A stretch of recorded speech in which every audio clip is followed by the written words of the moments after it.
It is being recorded, so if you haven't registered, please leave your email address here, and then subject to the speaker's permission, we will send out the recording to you. And thirdly, there is a questions and answers session, and if you have any questions, please put it on chat. And during the Q&A session, Dr. Shuruk will take on the question subject to her. It's her prerogative. She takes whichever question she feels is relevant to the subject. So I'm just gonna, if you don't mind, please kindly put all your phones or mics on mute and laptops. Just 2 minutes. I'm just admitting a few more people, and we will apologize. There was some technical issues. We just have resolved it, so we can start right now. Okay, Bismillah ar-Rahman ar-Rahim. Dr. Shuruk, I will formally hand it over to you, inshallah. Thank you so much. Bismillah. Assalamu alaikum, everyone. I welcome Professor Amina Wadud, who has kindly agreed to join us today and to share with us some of her thoughts. This is really exciting, and I'm very pleased to have been invited to be her host today. Professor Amina doesn't need much introduction. She's well known globally through her work and activism. But just by way of briefly introducing some of the salient achievements of her career, I should mention that she's of course an international scholar on Islam and gender who has lived in 6 different countries.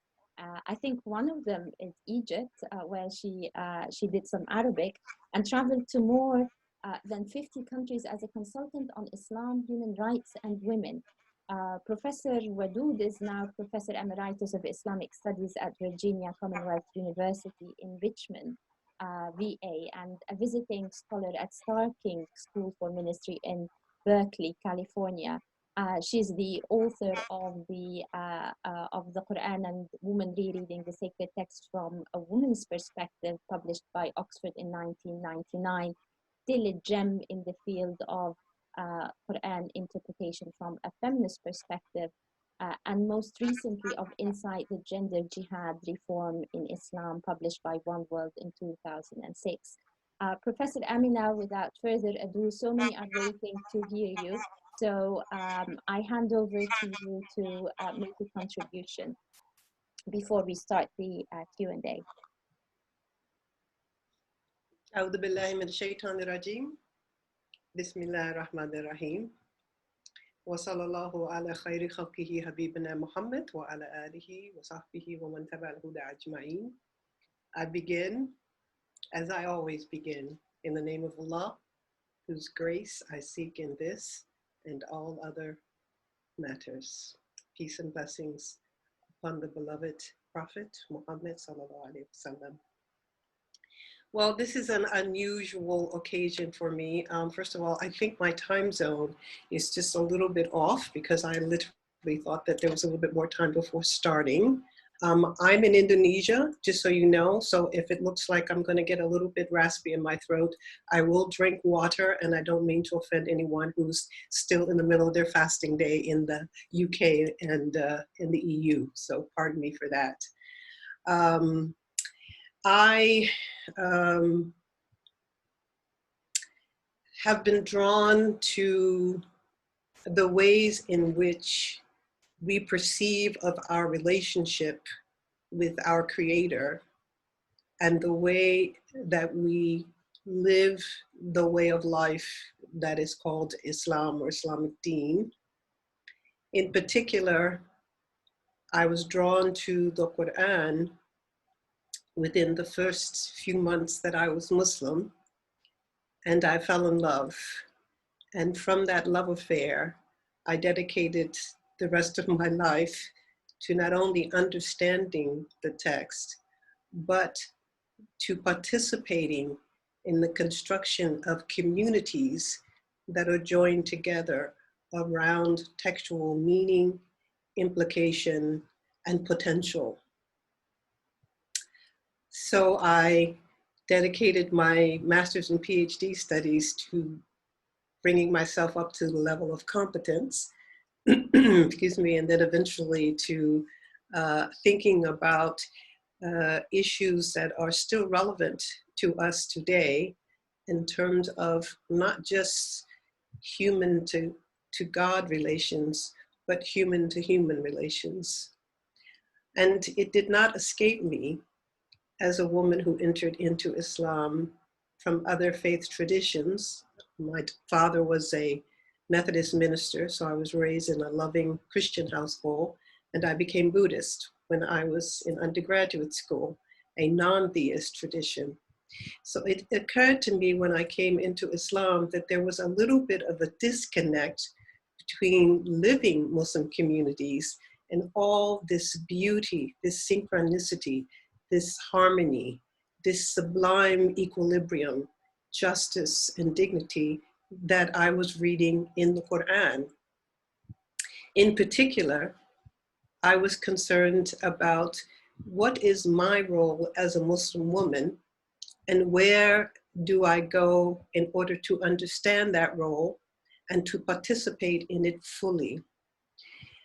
It was easy enough for me to make the decision to focus my attention on Quran, Quranic studies, and ulum al-Quran and tafsir because of that love affair that I had with the Quran. But actually, Muslims don't adjudicate the Quran. They adjudicate through a complexity of matters, both local and particular, as well as transcendental or universal. So what is the relationship between everyday ordinary life and this sublime text? I'm still seeking answers to that question. However, one of the things that I would discover upon the completion of my PhD and the research that went into a very thin volume called Qur'an and Woman was that we had no historical record of women's responses to the sacred text until the 20th century. We had copious amounts of exegesis, commentary, even Quranic application in all the fields, philosophy, tasawwuf, fiqh, and yet we did not have a record of women's responses to the text. We do have a record that women memorize the text. We do, each of us, in the performance of our daily ibadah, also ourselves memorize at least parts of the text. So it was not a question of whether or not women had a relationship with the text. It was a question of how we construct canon in the context of Islam, which is one of the most amazing intellectual systems in the world. We have the most amazing breadth, creation of sciences that led the world in the ways in which we understand, some of the major fields like medicine and astronomy and philosophy. And yet not to have a record of women's responses to the Quran seemed to me like it might have left something amiss. So one of the things that I endeavored to do was to use the classical ulum al-Quran, that is the disciplines of Quranic studies, to look at the question of gender in the Quran, or to read the Quran from a woman's perspective. In some ways, it's easy to say it makes no difference because we are all human. We are all charged by Allah from the very beginning of our existence. Inni ja'ilun fil ardi khalifa, I will create on the earth a regent of the divine will. We are all charged to fulfill that regency, to be agents of Allah's will. And yet, we do have distinctive experiences because gender is one of the cornerstones of social construction. And not only that, privileging of the male gender over the female gender has been universal enough that it also made its way into Muslim context. Patriarchy is older than the Quran. Patriarchy is older than the Bible. patriarchy is older than the Torah, but hopefully patriarchy will end soon. So the impact of a gendered reading was not without some significance into how all the other fields of Islamic thought and practice were constructed. And it became necessary to do what I now call read for gender. That is, to use gender as a rubric of thought, a category of analysis, to determine to what extent are certain articulations canonized in the context of Islamic history and Muslim cultures. To what extent do they manage to support the primary obligation of every human being, which is to be a Khalifa of Allah on the earth, to be an agent, a moral agent of Allah. And moral agency is something that requires of us maturity, intelligence, spirit, and all of these have to be implemented in our bodies. In other words, we can't live Islam sitting on the mountaintop contemplating our navels. We have to get down into the depths of what it takes to establish community and to sustain the essence that we understand is a principal element in the ways in which we do, in fact, serve our Creator.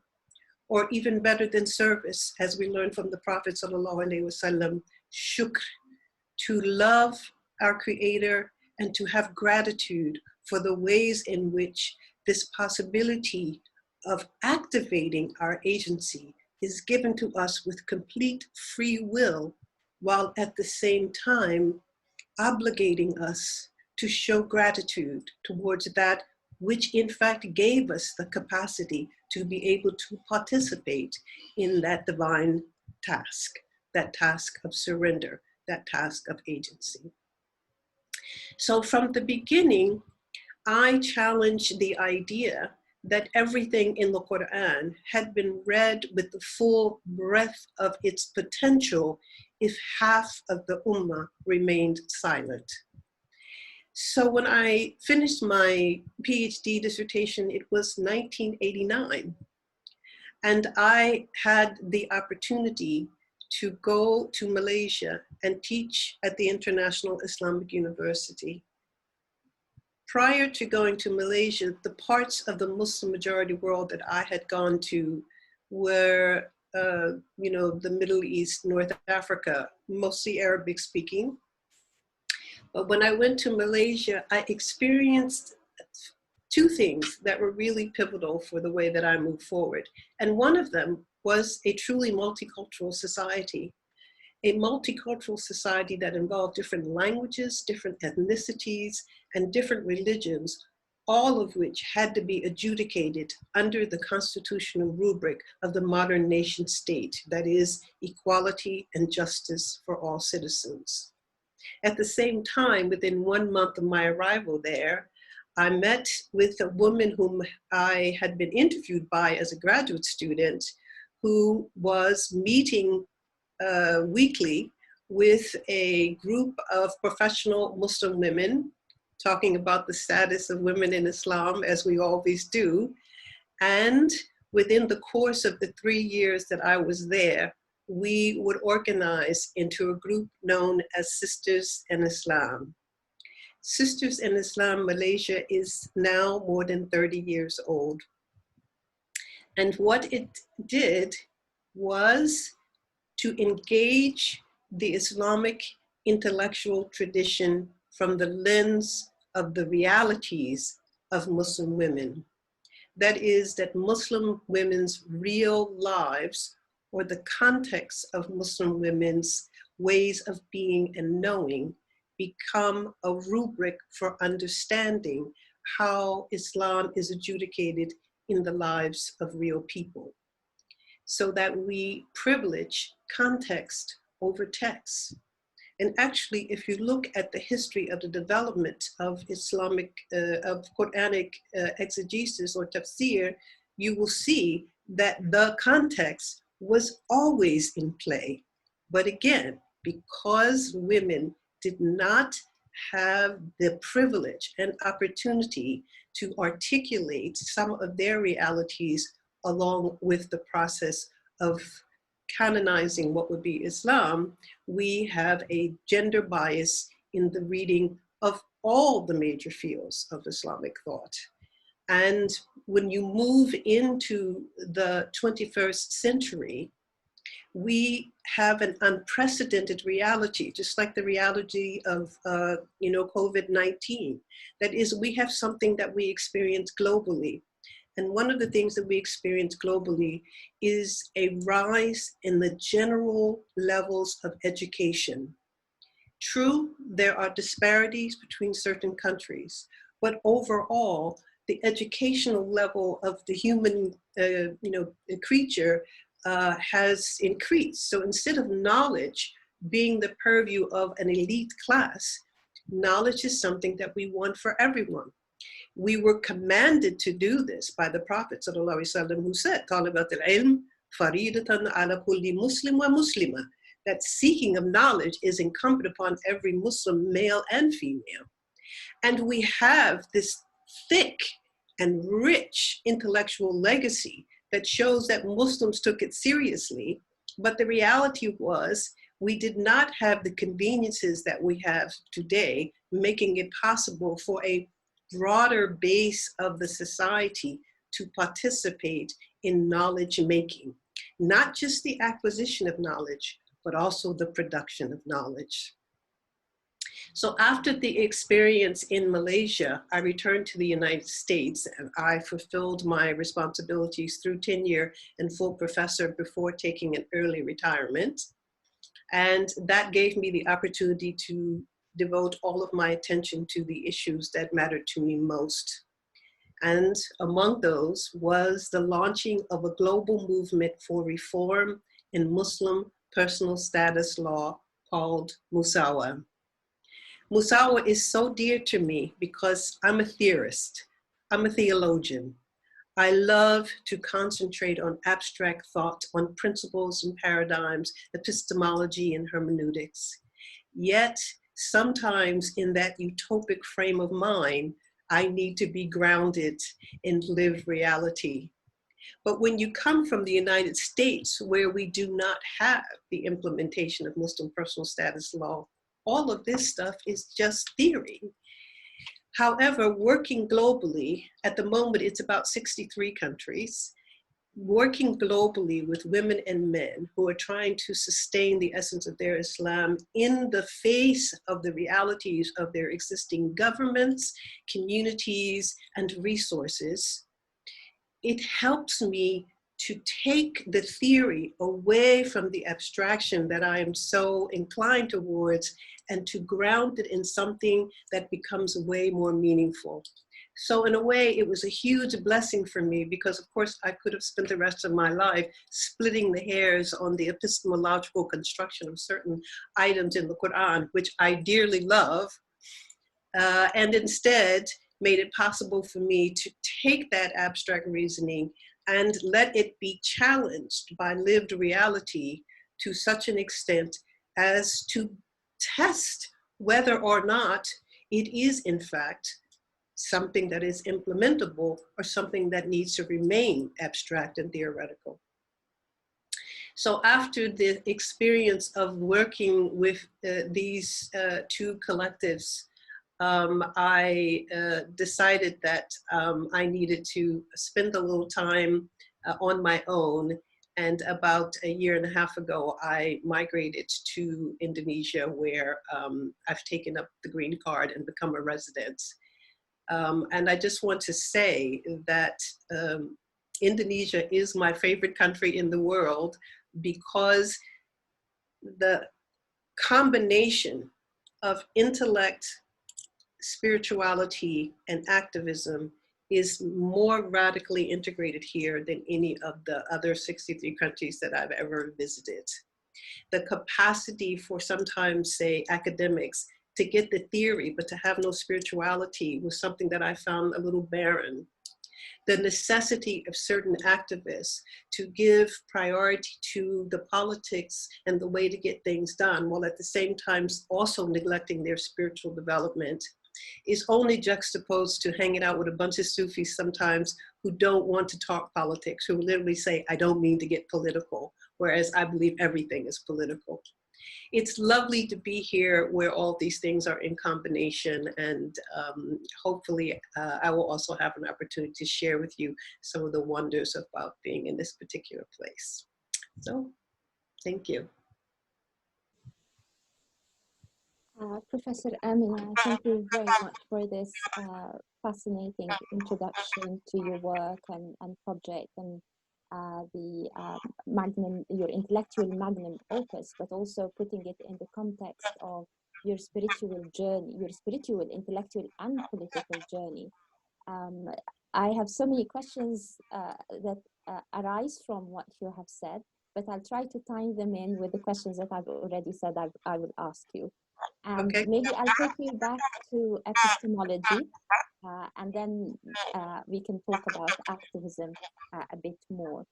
Recently, at a workshop on women's production of religious knowledge, Professor Tahini from the University of Manuba in Tunisia, who I think is also a member of the Musawa movement, described the work of Islamic feminists, including work on Quran interpretation, as practice-oriented. The word, or epistemologically biased toward a pragmatic approach rather than a theoretical approach.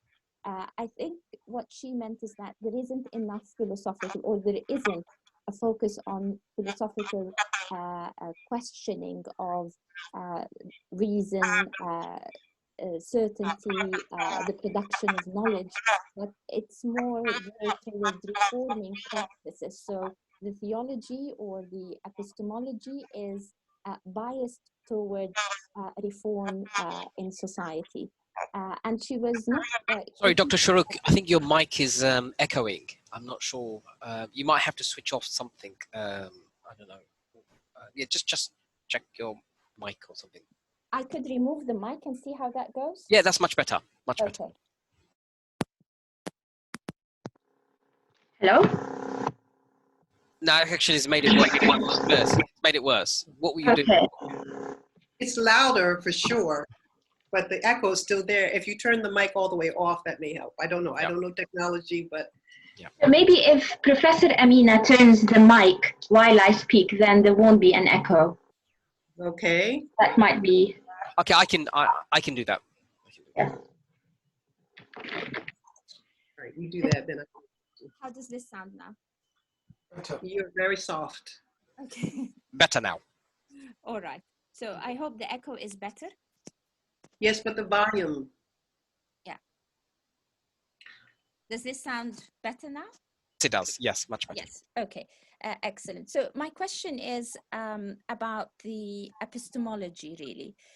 Reflecting on the work of Islamic feminism in the last 3 decades as an intervention into Islamic disciplines and traditions to try to respond to the Quran and to the various canons that we have in Islam, and to produce an alternative paradigm. If you, I don't know whether you would agree with that description, but at least a paradigm that is more egalitarian in terms of having agents of knowledge who are both men and women. So do you think that a new feminist epistemology has emerged, and does it complement or displace the Islamic tradition as it stands, and what still needs doing? Do you feel that enough has been done in order to produce an Islamic feminist epistemology? Well, I definitely think that Islamic feminism is a, am I on? Because I'm not in control of the volume anymore. Can you hear me? Yes. Okay. I definitely think that Islamic feminism is a new knowledge production rubric. It is not meant to challenge everything that exists within Islamic canon. However, it is meant to establish a critical reading of gender biases, and for my own interest, biases with regard to sexuality as well, in the reading and the application of the Islamic corpus of classical thought.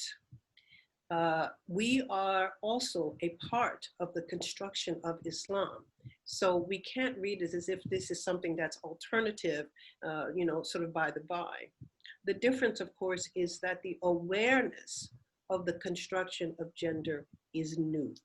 It's new within Islam and Muslims, and therefore it was not a part of the rubrics of understanding or analysis that were used in the classical period. But it's not irrelevant because gender as a construct was always in operation. Now we simply have to pull back and consider critically the extent to which that construct makes a difference in how it is that we both understand and adjudicate the law and the text. So Islamic feminism is new enough that most people don't know what it is, or they want to collapse it into different types of liberal feminisms that started 100 years ago, in the West, or they want to make it anti-religion.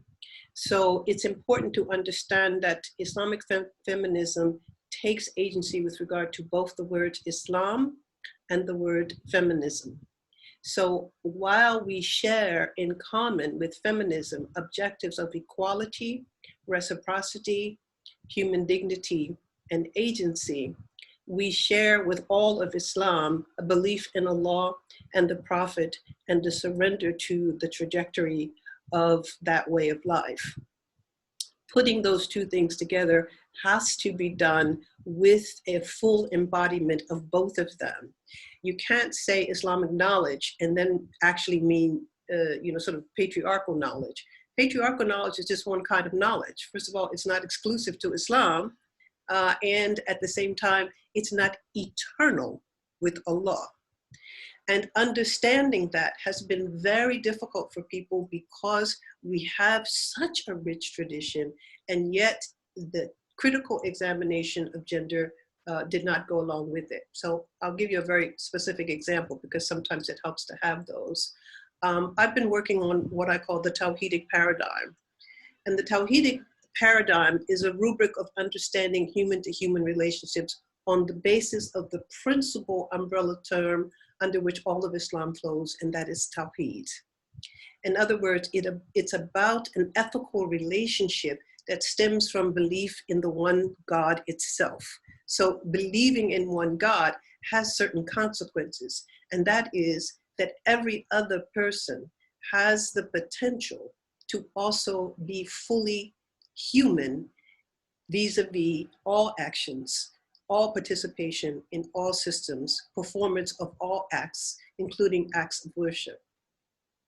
This was not an understanding of Tawheed that came out of the classical period.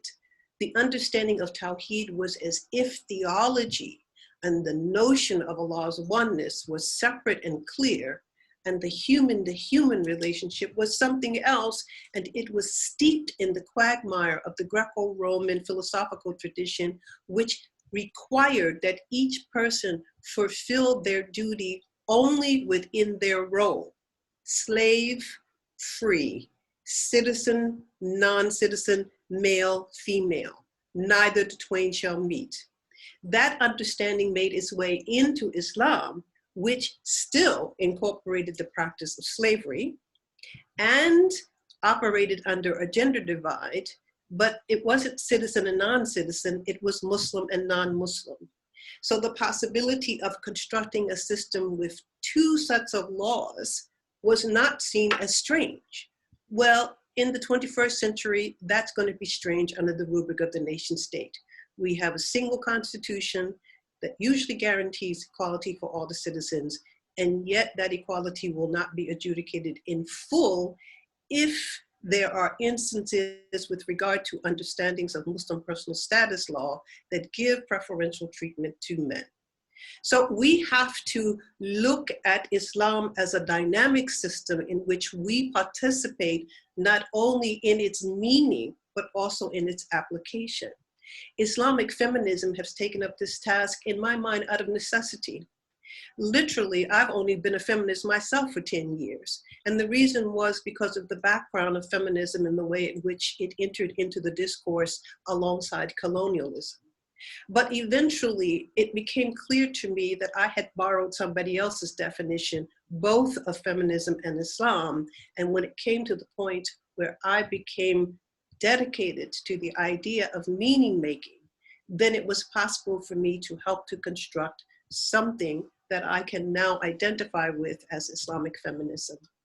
And it's Islamic because it takes its ground, its basis, its fundamentals from the primary sources of Islam, including the belief in Allah, the One. But it does not lay back lazily upon its laurels with regard to the ways in which the understanding of Islam sometimes gets stuck and stymied in the way in which patriarchal privilege has made it possible to adjudicate to women a secondary, deviant, subaltern position with regard to their meaning making and their lived reality. The lived reality then has become a rubric of analysis. So for example, all of the classical scholars and all of the current scholars basically believe that Islam is just. The definition of justice was within that system of each person having their own location, slave and free, and male and female, Muslim and non-Muslim. And as the definition of justice has changed, we see that there cannot be justice without equality. How do we know whether or not justice has reached all of humanity, except that we measure it on the basis of the reality of the experiences of that humanity? In other words, can there be justice in Islam if Muslim women do not experience justice? So what we have now is a way of constantly conversing between historical canon, classical, intellectual, and spiritual productions, and our current realities to continue that trajectory of constructing knowledge in such a way that we no longer have to defer our experiences because someone says, well, there's nothing you can do about it, sister, that's Islam. He has a right to beat you. So we are taking a much more dynamic approach to where the bottom line is.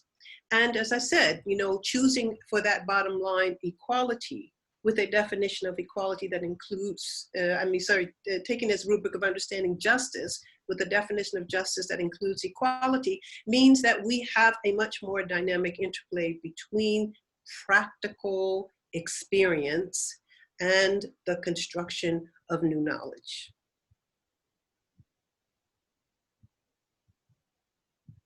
Thank you for that thorough and rich answer, which has also, in a way, anticipated or preempted a question that I had for you about your thinking on the particular and universal binary within Quran interpretation. You mentioned inside the gender jihad on page 61 that universal principles of Islam need to be rethought, and you critique Islamist implementation of Sharia as an obsolete overlay of codes onto modernity. So maybe I could ask you here to clarify, as you talk of the updating of understanding universal principles of the Quran in light of historical experience of humanity. First of all, what's your conception of the universal meaning of the Quran, and upon what criteria do we decide that an emerging understanding of justice at a particular historical moment is actually in balance with the universal meaning of the Quran? So how do we, in a way, how do you balance those two things, the historical experience and the universal meaning, provided that from what I understand from you, the universal meaning itself is understood within the historical context? So I want to make sure that we clarify the difference between saying the word universal and talking about the Quran and saying the word universal and talking about Islam. Because, you know, Shadab's book with 600 pages, What is Islam? This is a kind of a slippery slope. And so I want to clarify my understanding about universal in an applied manner. In other words, how do we put it into application? First of all, in the traditional ulum al-Quran, they talk about distinctions between the khas and the am, the specific and the general. Those were the only two categories. There was no such category as universal because they did not believe that everything would be universally applied to everybody equally. To develop an understanding of what would be considered universal, to me, harks back to an understanding of the Talmudic paradigm.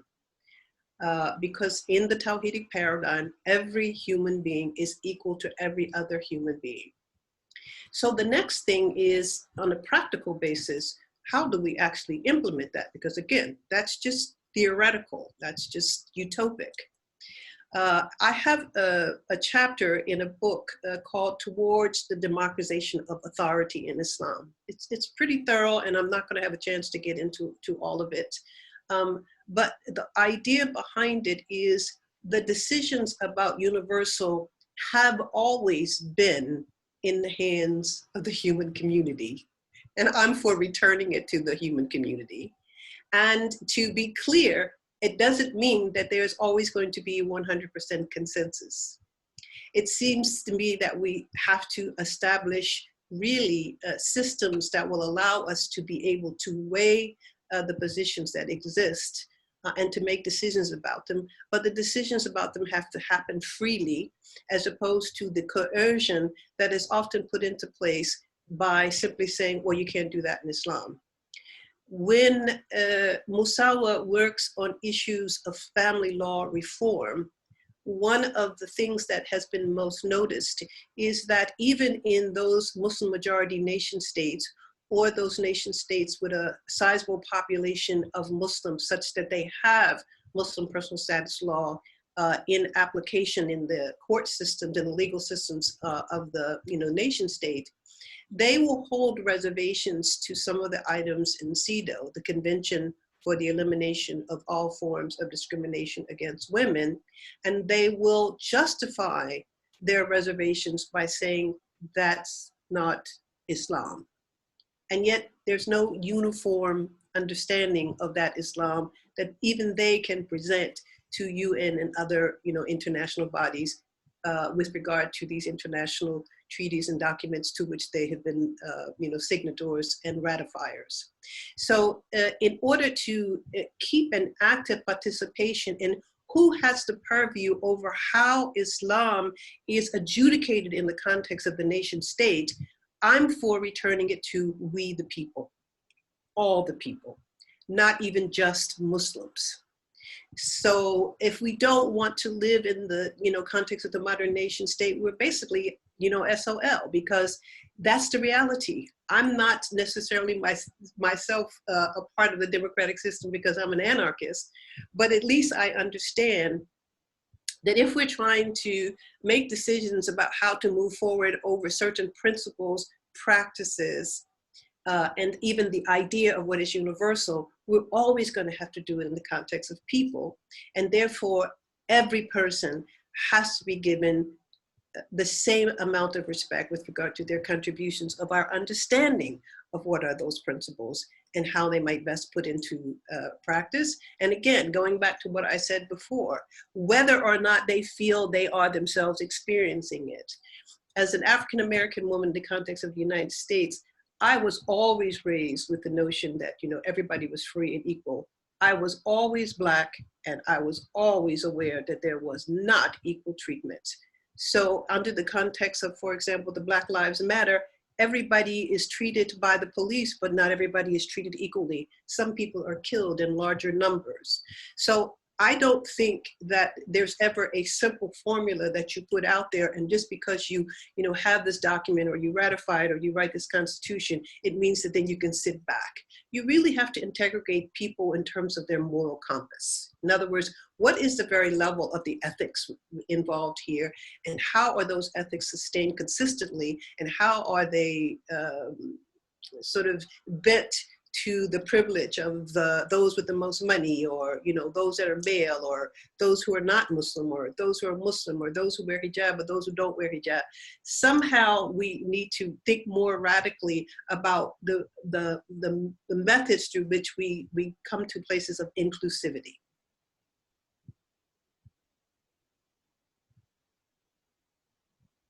Thank you very much for that.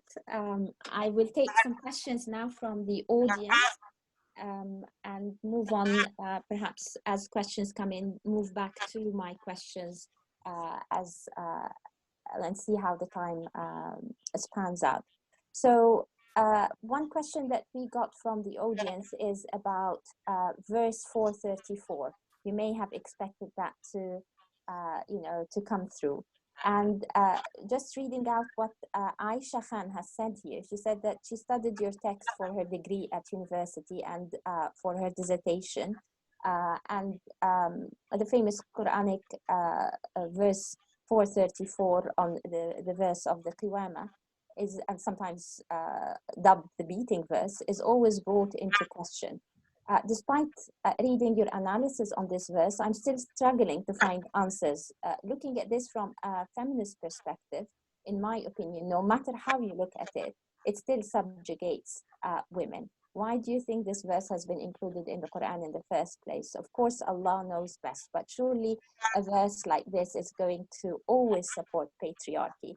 And I think this connects with a question many men and women have about some difficult Quranic verses that they may struggle with. 434 has received a lot of attention, but it's not the only one that has caused believers some ethical grappling. So if you could comment, or if you could respond to the question and maybe make a general comment about the ethical grappling with Revelation.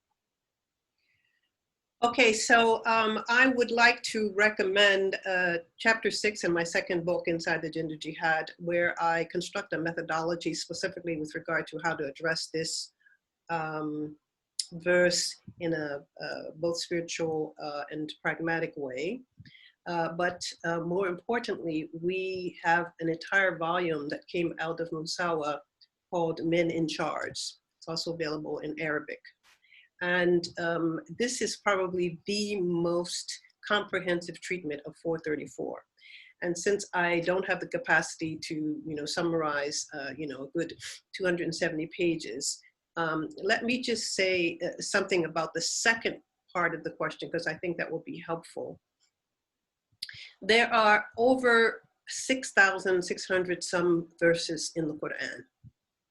Some of us are trying to read a juz a day, or at least some of it during the month of Ramadan. And I'm always fascinated by the breadth of the kinds of things that are said.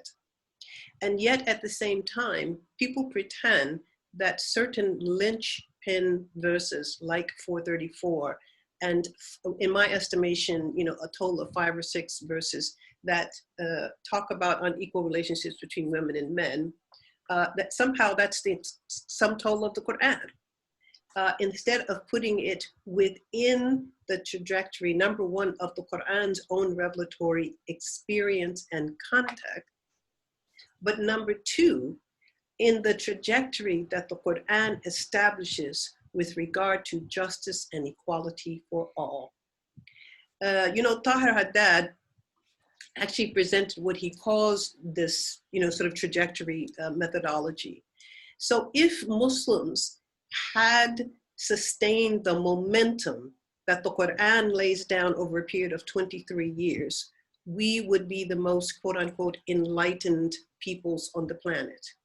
So basically, we're always talking about an interplay between peoples in cultures, history, and underpowered dimensions and the sacred text. It's not the fault of the sacred text that we decide that we want to stop at this verse and not go any further. I used to be hung up on this verse after really, literally decades of working on the verse. I've finally come to the understanding that it's a ruse. It does exist, and like all parts of the text, it is open to engagement. And when it is open to engagement, it is then subject to interpretation.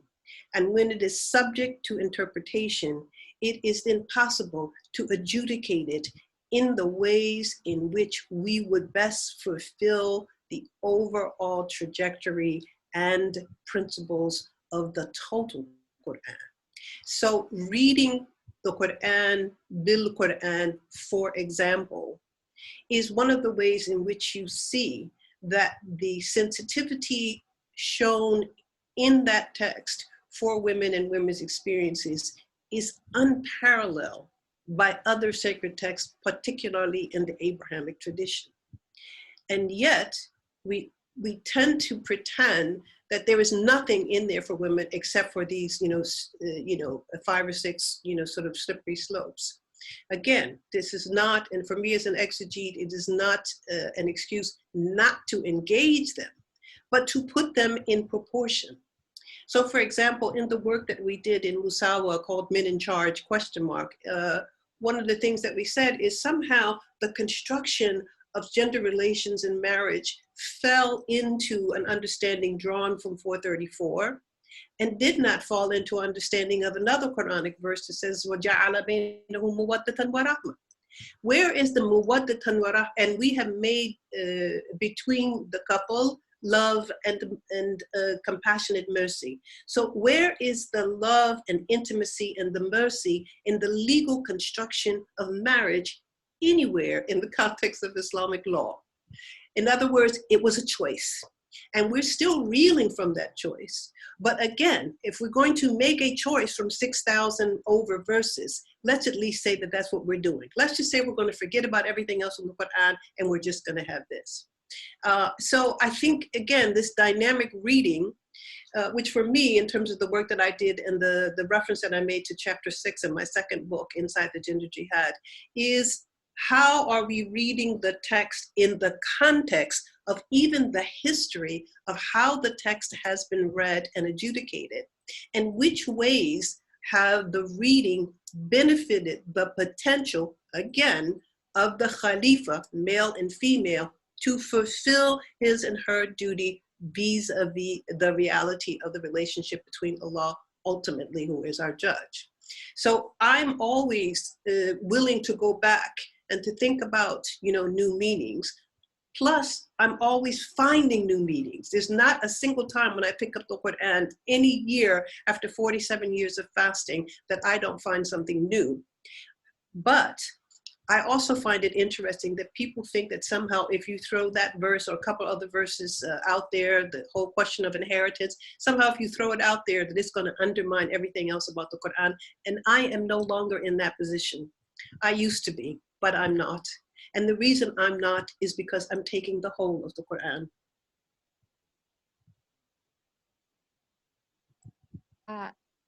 Thank you so much for that enlightening answer. It's certainly, I think, addressed or assuaged some of the concerns and points that have been expressed in readings of your work or in some of the questions here. One question that has come on the chat is about the balance between the double commitment to, as Miriam Cook describes it in Multiple Critique, the double commitment of Islamic feminism, which you explained earlier on. What is the balance between the Islamic and the feminist in this double commitment? So to review the question as it appears here, can they be put in, can they both be treated equally? Or do you feel sometimes that the, the pendulum moves more toward Islam or moves more toward feminism when you're asking a difficult question of yourself and of the text? So what is the balance between the two? So I'm going to answer it in a circumvented way. Okay. I'm a Black Muslim. I'm not going to choose between either one of those identities as if I could. So I don't feel that there is a necessary single formula answer to a balance between Islamic and feminism in the context of this discussion. I do feel, however, that it is possible to work for justice and not call yourself a feminist, because I worked for justice my entire life and I've only called myself a feminist for the last 10 years. However, I do not feel that the meaning of the word feminism has to be exclusively with regard to those who are, for example, anti-religion, nor do I feel that the definitions of Islam have to be only patriarchal, neoconservative, hegemonic binaries. So both of these terms are in need of constant vigilance with regard to the slippery slope. And that slippery slope is to pretend that there is a location called Islam and there's a location called feminism, and somehow you have to reconcile the two. They're not.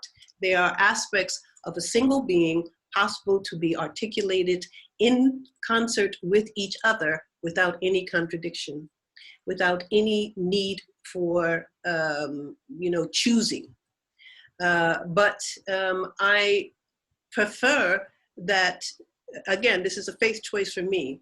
I prefer that Islam be the bottom line. It's just that, again, 600 pages, Shadab's book, people describe Islam in accordance to a lot of things, some of which I cannot be party to, and a lot of which they don't want me to be party to, because, every troll that I see is like, shame on you, call yourself Muslim. It's like, I'm not that kind of Muslim. So I don't think these terms are fixed in little boxes and somehow they're not going to interfere with each other. They're not going to knock into each other. And when they do, I'm for open dialogue. I'm for the capacity to be able to talk ourselves into where the bottom line falls. And for me, the bottom line falls in faith, justice, and human dignity. Wait, can I ask a question? Is that okay? That Mizan? Yeah. Yes, of course, Mizan. Go Great. ahead. I really enjoyed your session, and there's a lot of things I concur and I respect. But having said that, as someone active in the community, not only organizing academic courses, but also doing community work with gender relations, would you agree that misandry is also a challenge? And can you clarify, with respect, with love, your recent tweet about Ibrahim alayhi salam, given his Tawhidic missionary, because it came across quite problematic, and obviously it did upset many people in our community, rightly so, if you don't mind. Given the, you talk about equality. I don't have a tweet about Ibrahim. So that wasn't your You're going to answer and you're going to listen. Yeah, go ahead. I have 24 years of research about Hajr. Yeah. And in that research about Hajr, I wrote the longest chapter in my second book, Inside the Gender Jihad, on her. And then I wrote a blog of 1,500 words. And in it, I problematized going on the Hajj and being told as a woman I could not run at the same places where our mother Hajr ran. And so what I did was ask a rhetorical question. Right. The question had several dimensions, and because people don't think that 24 years of research is worth as much as 3 words, they decided to principle those 3 words and expect me to take them back. I'm not. Right. I am calling into question living in the context of Muslim personal status law that says unconditionally, on the basis of the Qur'an itself, that men are providers and protectors for women, and yet a woman with a nursing baby was abandoned in the desert. I'm trying to get people to see that the experience of that woman, which is now a part of the rites and rituals of the Hajj, which is deprived to women, that is to run where she ran, have not been examined thoroughly because the rubric of protection and provision is not uniformly applied to women. In fact, the existence of single female heads of household is on the rise globally and within the Muslim context as well. So the question is, do these women deserve the same kind of protection and support? And if these women do deserve the same kind of protection and support, then it means it has to be adjudicated at the level of the government and not left in the hands of individual, husbands and fathers. So I'm actually challenging the ways in which we establish, on the one hand, the requirement of women to fulfill certain duties, while at the same time, we are not fulfilling the dignities of those women, especially in the care of their children. So do you think your words have been taken out of context, or do you think you could have used a better words? No, I'm sticking by my words. However, my words do not come at the end of a tweet. They come as a part of a lifetime of research, and not only that, a lot of lived experiences, because I'm the mother of 5 children and I decided to divorce 2 husbands. So I spent most of that time with them as a single parent who did not have income provided by either one of them.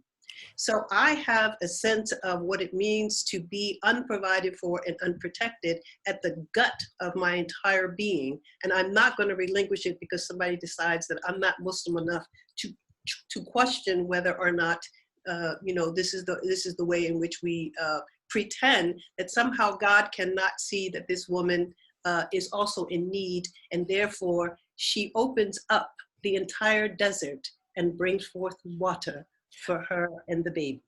But do you think you're going to establish gender equality or equity with that approach? Do you think eventually we will come to, because don't you think, for example, you must have heard of Jordan Peterson's, recent works and activism.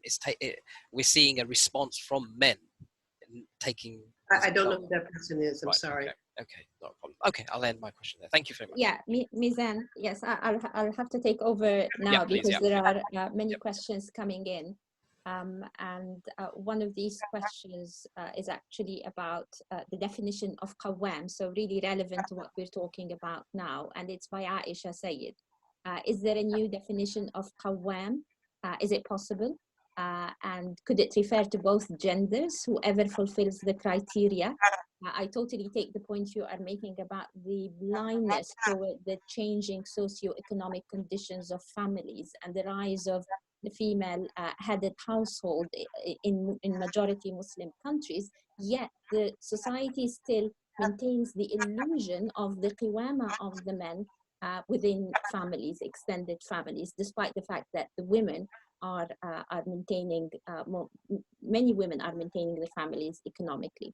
So could there be a new definition of qawwam? That's an excellent question. Thank you, Aisha. First of all, the idea that qawwama means, the protection and the provisions of men is itself a construct. We have an excellent article by Umayma Abu Bakr from Egypt in the book Men in Charge, ? It's actually the first essay, because what she did was an etymological review of the way in which the root form of that word, number 1, is used in the Quran, and number 2, was developed into a rubric of a certain understanding of male privilege over the course of the tafsir literature. And it's kind of interesting because everywhere else in the Quran where it is used, it means to stand for justice. And yet, somehow, when you get into the context of male-female relations, it means men are in charge. So qawwama itself is not static. It has always been under construction. And in my earlier work, I did deal with the flexibility in the application of the notion of the one who is qa'im, that is the one who is responsible, to take into consideration the one who is actually fulfilling the greatest responsibility. But also, I just mentioned, it could be something that happens at the level of the state. At the end of this pandemic, when the global economy is going to be ready for a whole new kind of configuration, one of the most important things that we're going to see is which countries took care of its citizens, irrespective of their ability to be able to literally go out of their house. And there is not a single formula that is put into play that is necessarily going to be better or more effective than another formula. But we will now have, starting at ground zero, evidence of what kind of economic system did the best in helping to create an even and level society, after, the pandemic and all of, all the crisis that it has created. So in the context of Muslim thinking, we are living in a place in time where we have the opportunity to think constructively about how to best fulfill that obligation that Allah has put upon us as servants, in the context of every member who wants to, surrender to Allah or be Muslim.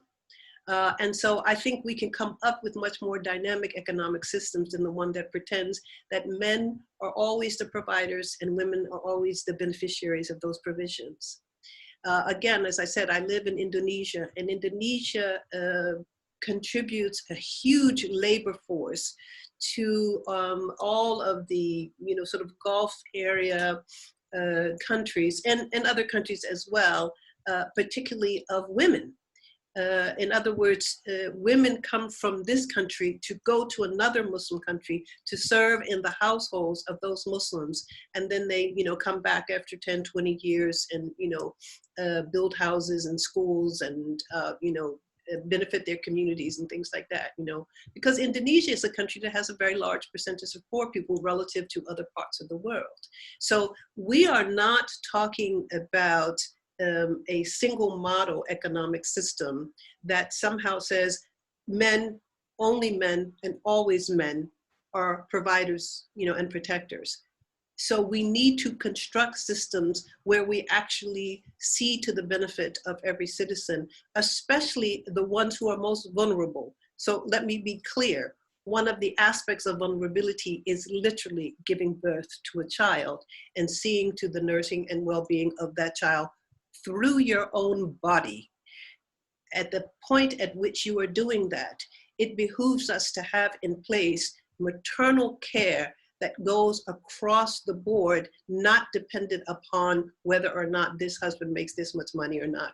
No country that I know does that, but some countries have thought about ways at least to get close to it, and none of those are Muslim countries. So again, if we're going to think about QUR'AN from my perspective of being an anarchist, trust me, we're going to have to think about whole new models. Thank you very much for that. And questions are coming along very quickly now. So I'm trying to keep on top of the various topics that these questions take us to. But one important question that I've also had is about the category, because we talk about men and women in relation to QUR'AN. But the category gender, which you have explained at the start, is a category of analysis that you started to apply in understanding the construction of gender roles within societies and certainly within the understanding of Islam and the reception of the Quran. The category gender has evolved over the past 20 years and has become far more inclusive and less thought through the binary of male and female. Do you have any thoughts on that? That's a question by Aisha Khan. It's the third time there's a question from somebody named Aisha. Either we got a lot of Aishas. We have several Aishas, actually. So either we got a lot of Aishas in the audience. We do. Yes. So I believe that gender is a construct. And like all constructs, it means that within a particular context, people make it out to mean certain things. Obviously, there may be some overlap in terms of some of the features, but the thing that I think is interesting is that, for example, today I identify as gender non-binary. And the reason why I have to do that is because sometimes I'm held into a category that does not allow me to participate fully in the ways in which I can do so meaningfully, like, for example, as Imam of Salat. So I have moved beyond the necessity of rigid categories, and I've returned to the category of being a human being, and a human being who is part of the primordial duality, which means I'm a female. But at the same time, I don't want limits on my capacity to be able to serve the community or myself or my Lord that are arbitrarily placed upon me because I am female. And also because not all people fit neatly into the category of male and female. There are many people who straddle between these, either because of transitioning or because of their sexual identities. So I'm no longer of the opinion that the constructs that we had so far are going to work well for us in the future. And I would like to be a part of the building of much more ambiguous considerations such that we are in fact truly more inclusive, of all people who, again, in terms of surrender and service to Allah. So that is within the context of Islam. I'm not working on constructions of gender right now because I am working with communities that are much more interested in terms of constructions of sexuality and sexual identity. But I think that it all goes together and that we're not going to understand either one of them unless we engage with both of them with a great deal more fluidity.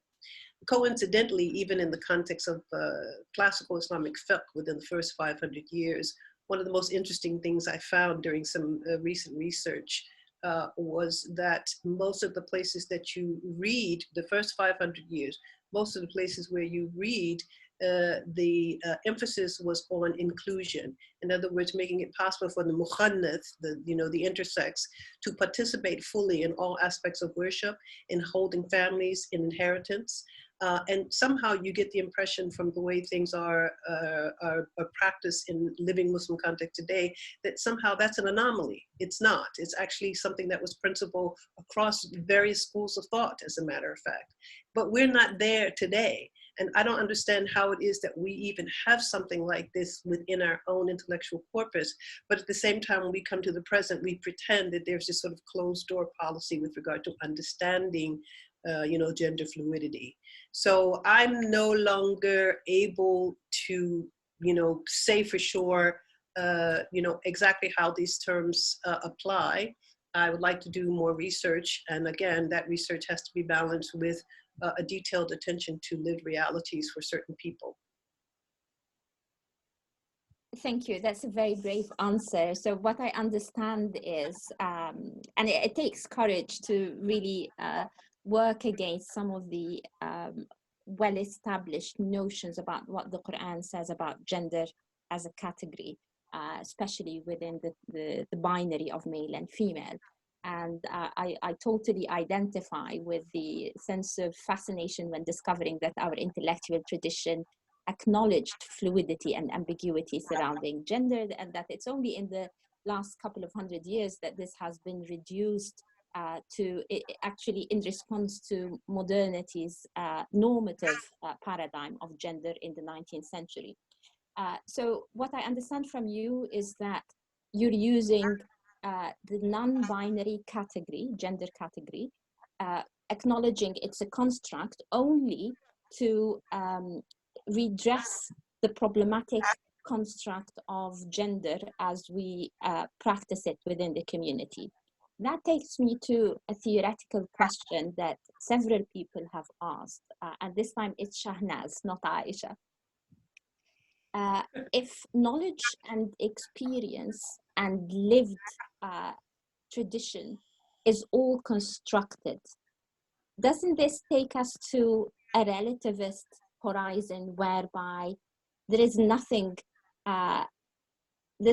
of the truth, whether with a capital T or with a small t, that we can retrieve from revelation? And maybe you can comment also on what do you think revelation is? What is wahi? But you can leave that question now if you feel you need to spend more time on the earlier part of the question. Thank you. So people say relativist, like that's a bad thing. I don't know how to respond because I don't feel like that's a bad thing.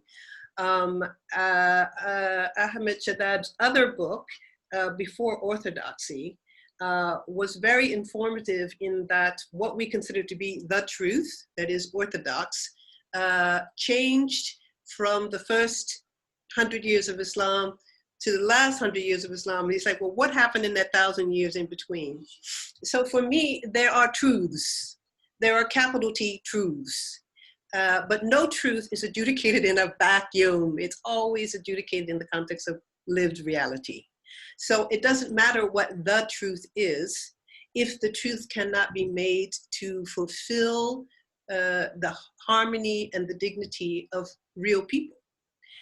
So I'm not in favor of people saying things are relative, somehow meaning that that destroys the possibility of their integrity. I'm just not on that page. I do think that there is such a thing as Allah al-Haq, the truth. But again, in the merits of Tawheed, that's exclusive to Allah. And after that, everything else is truth as a kind of malleable possibility. None of these malleable possibilities can come into implementation without power. And we don't consider that power, which is something that is expressed by some people over other people, is a real dimension in text, in context, in pretext, in how those texts are put into implementation in communities, in families, and in individuals. Then, you know, again, we're at that slippery slope that somehow there's some ultimate truth that everybody's going to see and they're all going to see it the same way. I just don't believe that. So in other words, it's not for me that there's some kind of quest for a single ultimate truth beyond Allah al-Haq. And even when Allah is subject to the perspectives on that reality that is given from the ones who is looking at her, then, you know, I mean, I believe that Allah is one, but I definitely believe that there are millions and billions of ways of looking at her. Thank you, Professor Amina. I wonder whether you could say something about the pronoun her, because I know that questions are probably coming about this. Do you feel comfortable, given that languages are human constructs and they evolve historically to reflect cultures? Is there a need to, within the English language, for example, we have her, him, or he and she and it as three different pronouns, and in other cultures we have pronouns to represent the neutral.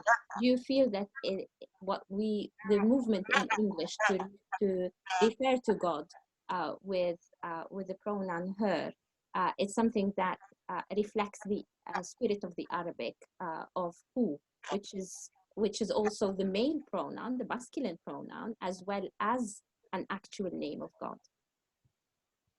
Okay, so this is an easy question to answer. In fact, we're working on answering it every time we give one of our I Engage Islam Gender Equality courses in Musawa. And we use the Surah Ikhlas, you know, the Qul Huwallahu Ahad surah in order to sort of unpack it. If you take Qul Huwallahu Ahad and you ask about the Arabic, in other words, you go through all the words and you say, you know, is there a gender marker on these words? All of them, not just the pronouns. Arabic is replete with gender markers. Everything has a gender marker. So you can't get around it. And then we do English. Now, English is interesting because, of course, we have this it. Usually we use the it for inanimate things, but it's, you know, it's possible to play around with three pronouns to talk about the same reality that it's impossible to do in Arabic. But the ku is in Bahasa. And also in Farsi, there are a number of languages that only have one pronoun. And when I used to have people, you know, struggling to make, you know, sentences in English to accommodate me, you know, sometimes they would say things like, my husband, she's in the kitchen, you know, and I thought, well, okay, now what does that mean? But actually it's because they have to get used to choosing between he and she when it's not normally a part of their uses. They have one word, dia. When I used to, you know, the first year that I lived, you know, in an Arabic-speaking country, I had the same problem because, you know, you're memorizing all this vocabulary, and I would get a word, you know, for example, talib means student, and I would want to say, you know, I'm a talib at, you know, Cairo University, you know, but in my unused to conjugating it with a tar marbuta or feminine ending, I would say ana talib, but I should be saying ana taliba. So the thing that I experience with, you know, Indonesians and Malaysians sometimes, you know, I experience myself trying to get used to the fact that for Arabic, everything has to have a gender marker. So I do an analysis of another verse, as a matter of fact, where there's a kind of interplay between the, you know, the inclusion of zakar wa untha, masculine and feminine, and going back to what I call the generic form, which is in the masculine. When I say the generic form is in the masculine, the generic form of the word to be pregnant, hamil, is in the masculine, even though men don't get pregnant. So there are what we call exuberancies and deficiencies in every language. So when the Qur'an was revealed to an Arabic-speaking prophet, upon him be peace and blessings, it was necessary to work with the limitations of those languages. One of the ways that you know that that's happening is with regard to the plural form used with regard to Allah. In the Quran, Allah refers to himself as we, which is a plural word. So my thing is, if you're going to explain away, they say, oh, it's the royal we, or it means God and the angels, or something. If you're going to explain away one of the pronouns, then you can't go and tell me I must be literal about the other pronoun. Thank you. Fascinating answer, something to think about, especially the we in the Quran. There's one other addendum to that I should say. You know, Allah has both the Jamal and the Jalal aspects, the divine feminine and the divine masculine, while at the same time not being limited to either one, but rather tawheed, like a, you know, a dynamic combination of the two. It occurred to me when I was working on the Tawhidic paradigm that trying to, you know, enhance the understanding of a male God, because let's just face it, that's what most people think. That's what most Muslims think. Trying to enhance this understanding, I went straight to the Tawhidic paradigm because it suited my experience as a Buddhist, which is a non-theist tradition, and yet and still has a notion of the sacred. So in order to get Allah to transcend this you know, this binary, laysa kamithlihi shay, that he's not, you know, divided like min kulli shayin khalaqna zawjayn, from the shay we have the two pair. To try to get an understanding of Allah beyond that, I went straight to Tawheed, and it worked so well, especially since I did the application of it in the context of social justice. Now I'm trying to pull back a little bit, and I'm trying to enhance the conversation with a lot more of the understanding of the divine feminine, of the Jamal aspects. And the reason is because we've had centuries of the masculine aspects, and it didn't get us out of certain problems that we're having now, especially in terms of, again, the honor and dignity of every human being and the care of the earth. So I'm now working on, you know, towards a divine feminine in more ways, and trying to incorporate that more in my work, because these are also attributes of Allah. I'm not going outside of, you know, the Quran or, you know, Islamic theology. I'm simply rereading through the lens of the feminine. Thank you so much. The feminine and the masculine dimensions of the divine. What about prophethood, Professor Amina? Because you established through Quran and Women and Inside the Gender Jihad this notion that that our understanding of the divine should be far more expansive than the more masculinized construction that we have received perhaps through the tradition. What about prophethood? Because prophethood in the Quran seems to be represented largely by men. There is some discussion within the tradition about the prophethood or the prophecy of Maryam, perhaps the mother of Moses, but it doesn't, it comes and goes as a possibility that is marginalized.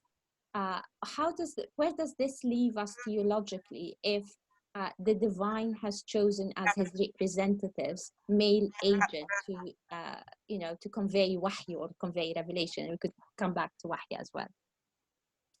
Okay, so the Quran lists only about 35 prophets by name, while at the same time pointing to thousands of them. So in the history of, you know, sort of tafsir discourse, the Israeliyat literature, the literature that was drawn from, you know, biblical and Torah interpretations before the Quran is well encoded in so many aspects, except for the fact that there are actually female prophets, you know, in the Torah. So I'm not like one of those people who believe that prophets are only men. I believe that only male prophets were named in the Quran, but just because we have the example of wahi going to someone other than men, even in the Quran, I'm very comfortable with the idea that there are female prophets and we just don't have the names of them either in the Quran or Islamic tradition. Thank you. That was really clear. And one of the, I can take you back now to activism, perhaps. One of the questions that have appeared on the chat is in relation to what you said about now your work is more focused on practice, and that your career in theory and theorizing was contextualized through your work with Musawa and acquired this practical angle. Are you going to write about the play between theory and practice in regard to understanding the Quran and the complexities of trying to apply it within certain contexts? So shall we expect a new work from you, or is that not in the making? At the moment, I'm enjoying my retirement. I've been retired from academia for 15 years.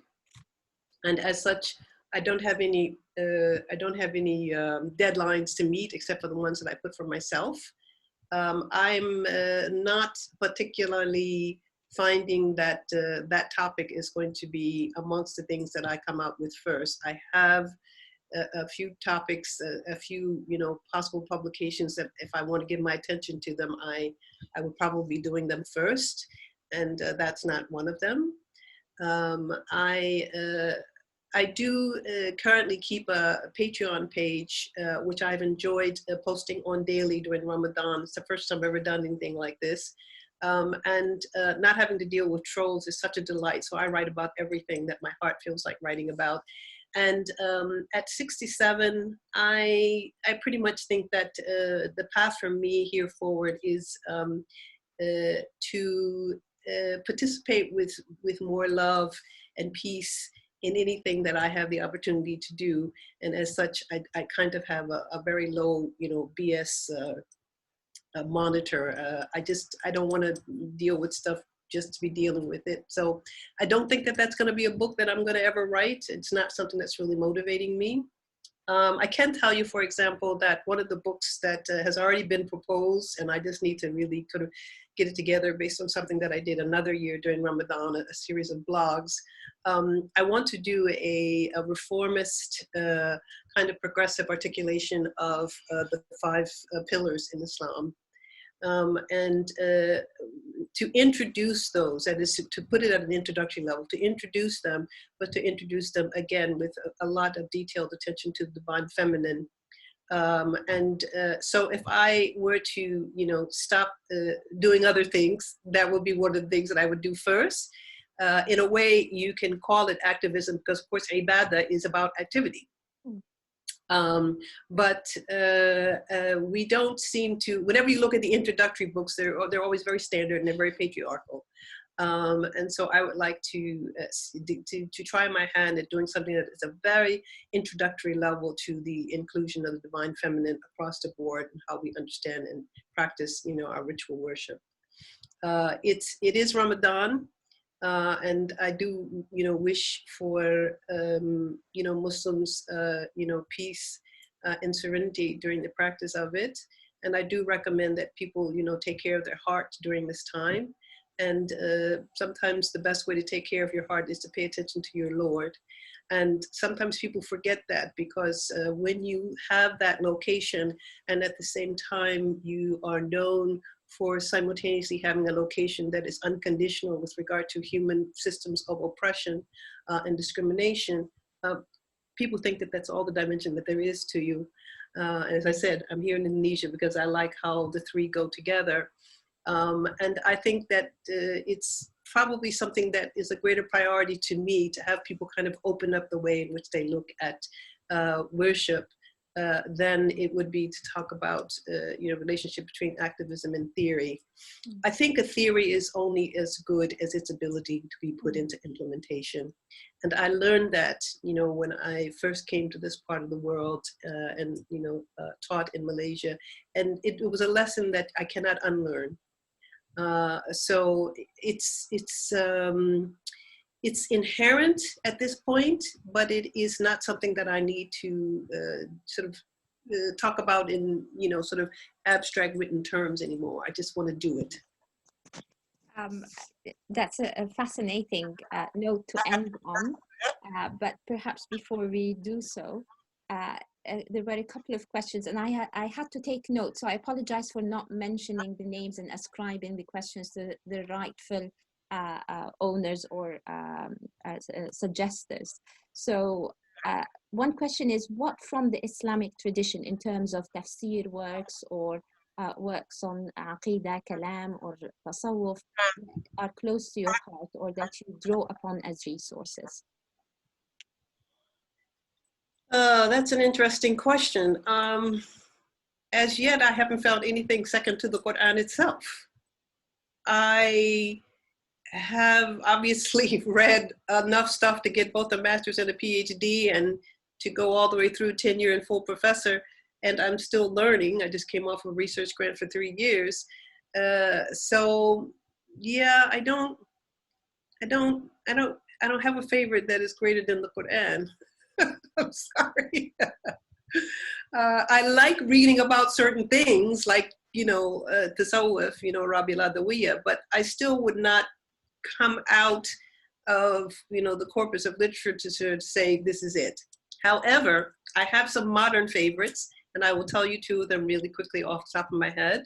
One of them is Sufi Narratives of Intimacy by Dr. Sadia Sheikh from South Africa, where she interrogates notions of gender as they are played out in the philosophy, theosophy, and tasawwuf of Ibn Arabi. And the other is Gendered Morality by Zahra Ayub that just came out, that does a critical gender read of the ethical traditions. These are 2 recent favorites of mine. Of course, people know Keisha Ali. She's just my favorite scholar in the whole world. And Jerusha Rhodes, I think is her new last name. She does a marvelous interfaith work with regard to Quranic analysis, Never Wholly Other. So yeah, I mean, there's some modern works that really sort of make my heart sing. But as far as the classical works, I don't think anything can compare to the Quran for me.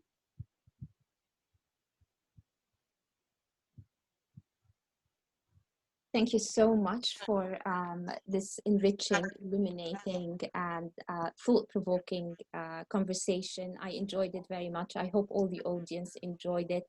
I apologize for not being able to ask all the questions that have been put on the chat.